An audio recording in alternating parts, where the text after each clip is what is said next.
कल्पना कीजिए इतिहास की एक ऐसी किताब की जिसमें मतलब राजा के नहाने के समय से लेकर अर्थव्यवस्था के ऑडिट तक सब कुछ हो। हाँ, और मतलब सिर्फ इतना ही नहीं, दुश्मनों को अदृश्य होकर मारने के तरीके भी एक ही जगह लिखे हों। बिल्कुल। जब हम किसी मेडिकल डायग्नोसिस की बात करते हैं तो वहां एक सटीकता होती है ना? एक्सरे में टूटी हुई हड्डी एकदम साफ दिख जाती है। सही कहा। लेकिन प्राचीन इतिहास में खासकर राजनीति शास्त्र में अक्सर सब कुछ काफी धुंधला होता है। हाँ, लेकिन आज की इस गहन चर्चा में हम एक ऐसे प्राचीन भारतीय ग्रंथ को डिकोड करने जा रहे हैं जिसकी अपनी खुद की एक स्पष्ट कह सकते हैं कि एक्सरे मशीन वाली संरचना है। ये ग्रंथ है अर्थशास्त्र। तो ये केवल कूटनीति या अर्थव्यवस्था पर लिखी गई कोई साधारण किताब नहीं है। देखिए, ये जीवन और प्रशासन का एक अत्यंत जटिल डेटाबेस है। डेटाबेस, बिल्कुल। और आज का हमारा जो मुख्य मिशन है वो इसी अर्थशास्त्र के इस बुक फॉर्मेट या कह लें कि इसकी वास्तुकला को समझना है। क्योंकि आज के युग में जहां हर इंसान सूचनाओं के अंबार से मतलब इंफॉर्मेशन ओवरलोड से जूझ रहा है, वहां इस प्राचीन ग्रंथ का जो अनुक्रमणिका या इंडेक्स का स्वरूप है वो किसी मास्टर क्लास से कम नहीं है। एकदम सही। और आज की ये चर्चा विकिपीडिया के अर्थशास्त्र और चाणक्य नीति पृष्ठों पर आधारित है। साथ ही कूटनीति पर लिखे गए समकालीन लेखों और मूल ग्रंथ के अनुवादित अंशों को भी हमने शामिल किया है। और इसे पढ़ते हुए एक बात बिल्कुल स्पष्ट हो जाती है कि ये ग्रंथ किसी भी आधुनिक सिलिकॉन वैली के सीईओ के मैनुअल से कहीं ज्यादा व्यवस्थित है। बिल्कुल। और ग्रंथ क्या कहता है ये जानने से पहले ये समझना ज्यादा जरूरी है कि इसे कैसे लिखा और संकलित किया गया है। हाँ, यहीं से शुरू होती है इस ग्रंथ के प्रारूप की अद्भुत इंजीनियरिंग। तो अगर हम इस विशाल ग्रंथ के विभाजन को देखें तो ये 15 अधिकरणों यानी बुक्स में बटा हुआ है। हाँ, 15 अधिकरण और 150 अध्याय, 180 प्रकरण यानी टॉपिक्स और लगभग 6000 श्लोक। ठीक है, तो आइए इसे थोड़ा विस्तार से समझते हैं। मतलब मुझे इसके ढांचे में जो चीज सबसे ज्यादा हैरान करती है ना, वो है इसका निरंतर विषय क्रमांकन या कंसेक्यूटिव नंबरिंग। वो बहुत दिलचस्प हिस्सा है। मतलब 180 प्रकरणों की गिनती किसी नई पुस्तक या नए अध्याय के शुरू होने पर फिर से एक से शुरू नहीं होती। हाँ, वो एक से शुरू नहीं होती बल्कि पूरे ग्रंथ में 1 से लेकर 180 तक लगातार चलती है। राइट। अगर हम आधुनिक कंप्यूटर साइंस की भाषा में बात करें तो ये बिल्कुल एक रिलेशनल डेटाबेस जैसा काम करता है। एकदम सही तुलना है। जैसे किसी डेटाबेस में हर डेटा पॉइंट को एक प्राइमरी की दी जाती है ताकि कोई जानकारी ओवरलैप ना हो, है ना? बिल्कुल वैसे ही इन 180 विषयों को एक विशिष्ट पहचान दी गई है।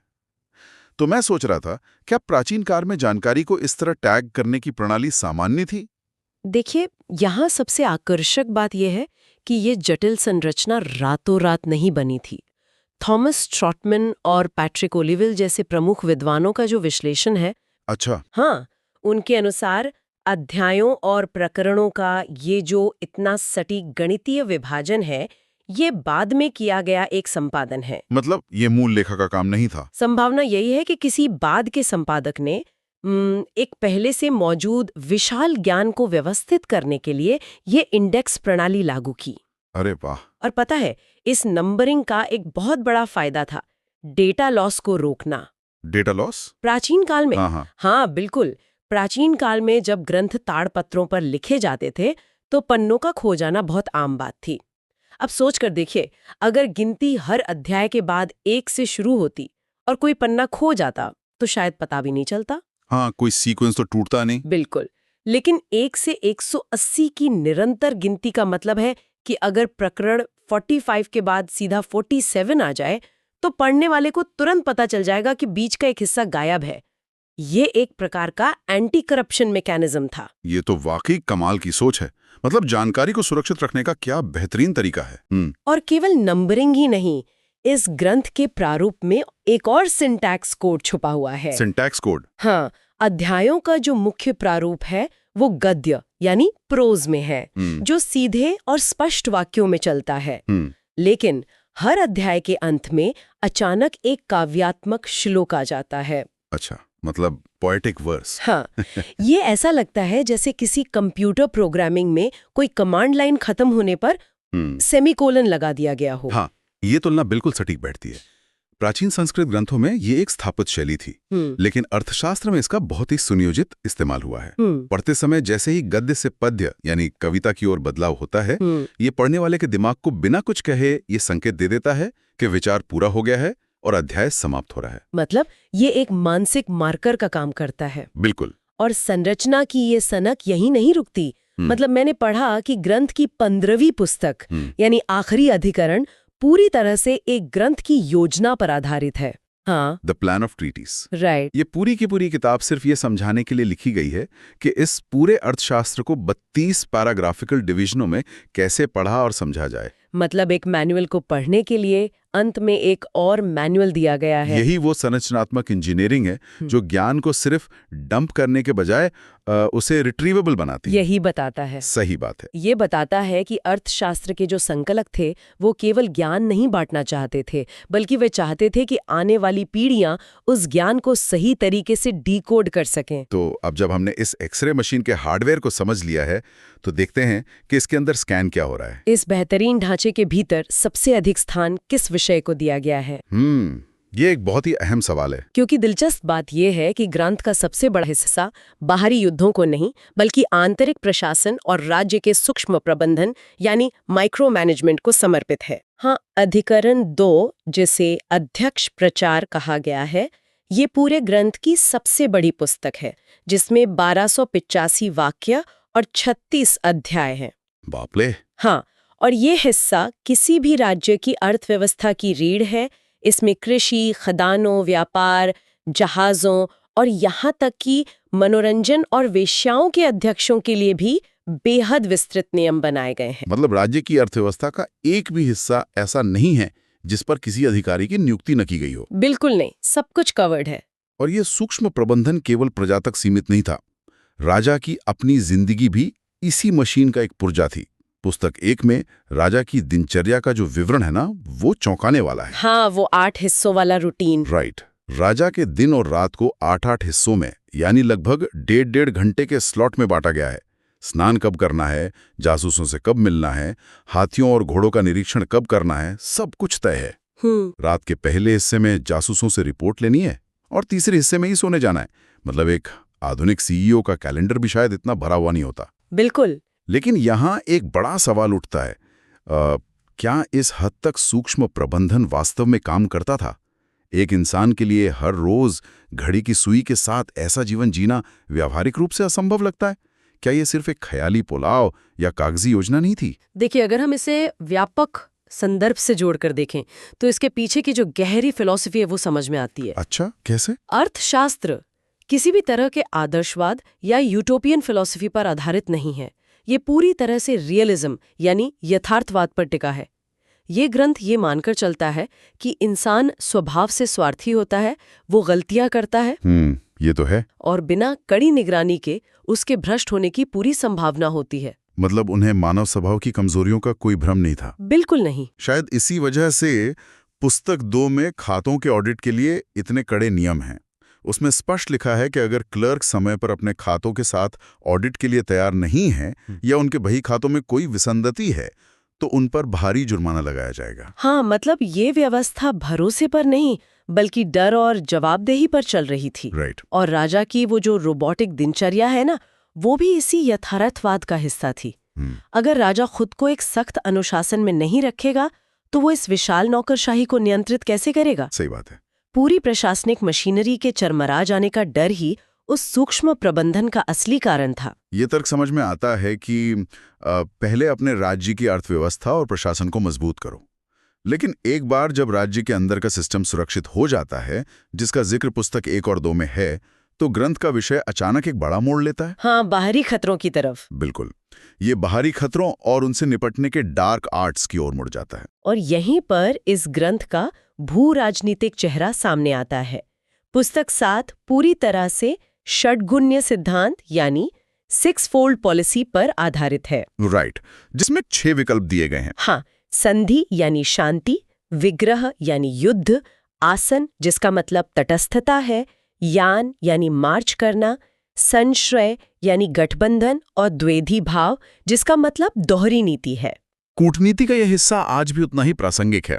हमारे स्रोतों में कुछ आधुनिक विश्लेषण मंडल सिद्धांत को आज के परिदृश्य में लागू करते हुए, मतलब भारत, चीन और पाकिस्तान के भू राजनीतिक समीकरणों का निष्पक्ष रूप से उदाहरण देते हैं। मंडल सिद्धांत का मूल विचार। हाँ, कि जो देश आपकी सीमा से जुड़ा है वो स्वाभाविक रूप से आपका रणनीतिक प्रतिद्वंदी होगा और आपके पड़ोसी का पड़ोसी आपका स्वाभाविक मित्र होगा। बिल्कुल। ये किसी देश विशेष की विचारधारा का समर्थन नहीं है, बल्कि एक ठंडे और वस्तुनिष्ठ नजरिए से ये समझना है कि भूगोल कैसे राष्ट्रों के बीच तनाव पैदा करता है। सही कहा। भूगोल और सीमाएं ही नीतियों को तय करती हैं, लेकिन कूटनीति हमेशा काम नहीं आती है ना। हाँ, जब शांति या गठबंधन के सारे रास्ते बंद हो जाते हैं, तब ग्रंथ का प्रारूप अपनी सबसे रहस्यमयी पुस्तकों की ओर बढ़ता है, यानी पुस्तक 13 और 14। यहाँ से सामरिक और मनोवैज्ञानिक रणनीतियों की शुरुआत होती है। हाँ, और पुस्तक 13 में किसी किले पर कब्जा करने की जो रणनीतियां हैं वो तो किसी जासूसी उपन्यास जैसी लगी। बिल्कुल। जैसे दुश्मन के राज्य में किसी जासूस को साधु के भेष में भेजना। वो साधु किसी बॉम्बे यानी चींटियों के टीले के अंदर सोना छिपा देता है और फिर दुश्मन राजा को चमत्कारी खजाने का लालच देकर अपने जाल में फंसा लेता है। लालच और आस्था का क्या बेहतरीन कॉम्बिनेशन है। ये मनोवैज्ञानिक युद्ध का एक बहुत ही व्यावहारिक उदाहरण है।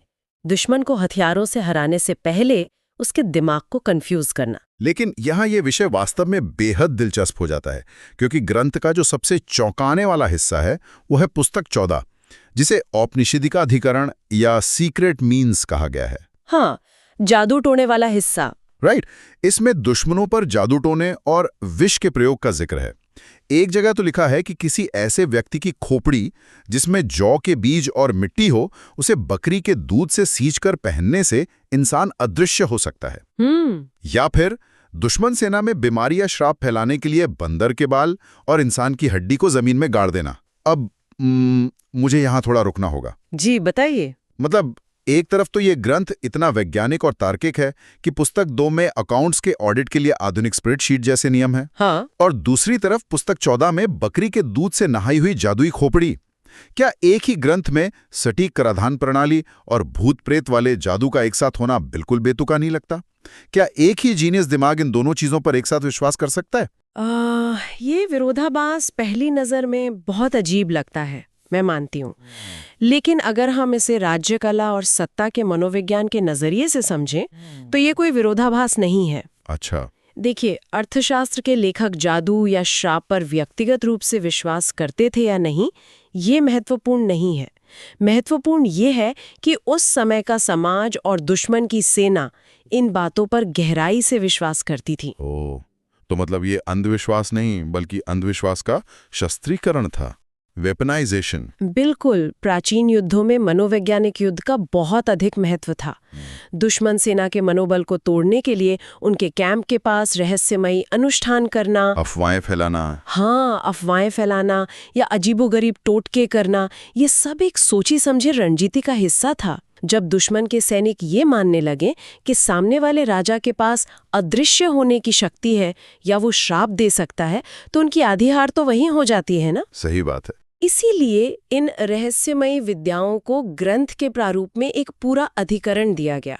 ये अंधविश्वास के आगे घुटने टेकना नहीं था, बल्कि उसे कूटनीति के एक टूल की तरह इस्तेमाल करना था। ये तो बहुत ही गहरी सोच है।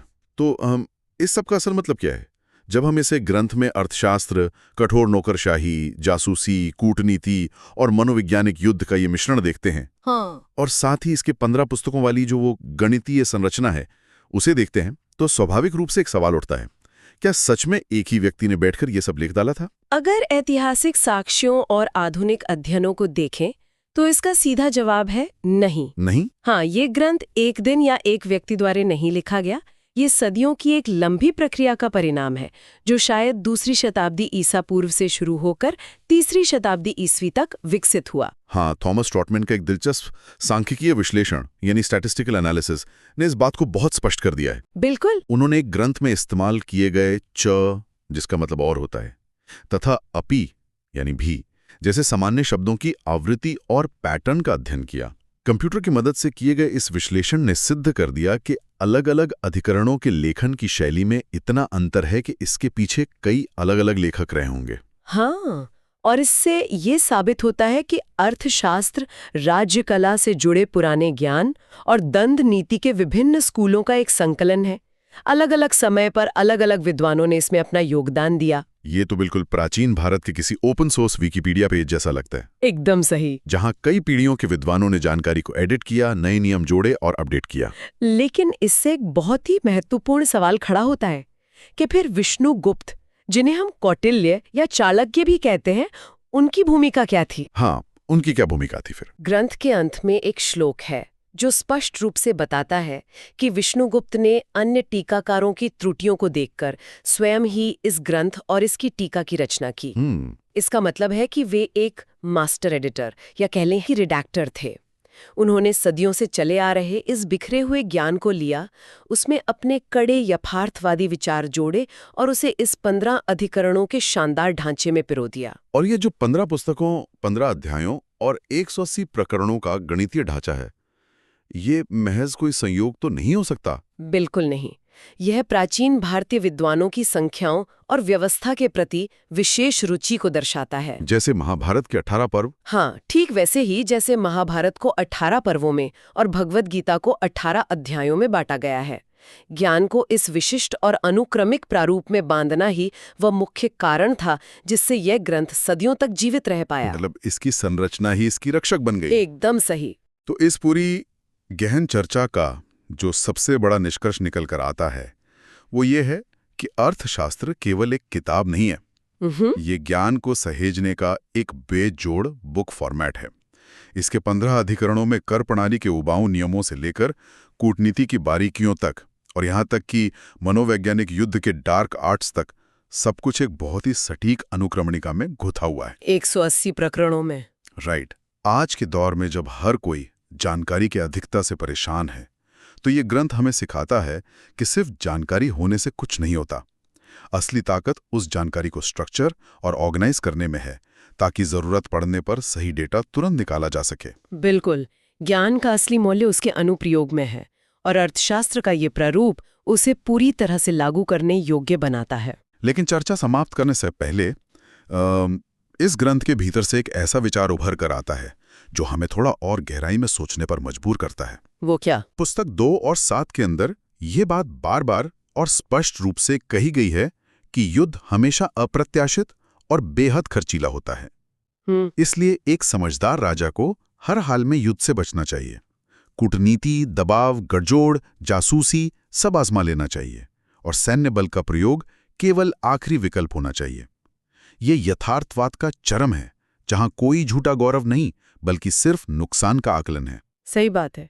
युद्ध अंततः राज्य के संसाधनों को ही खत्म करता है और अर्थशास्त्र के संकलक इस बात को भली भांति समझते थे। और सोचने वाली बात यही है, अगर हजारों साल पहले इस विशाल और यथार्थवादी ग्रंथ को लिखने वाले विचारकों ने सिर्फ अपने अवलोकन से ये समझ लिया था कि युद्ध अर्थव्यवस्थाओं को नष्ट कर देता है, तो आज के आधुनिक देश अक्सर इसी बुनियादी सिद्धांत को क्यों भूल जाते हैं? ये एक बहुत बड़ा सवाल है।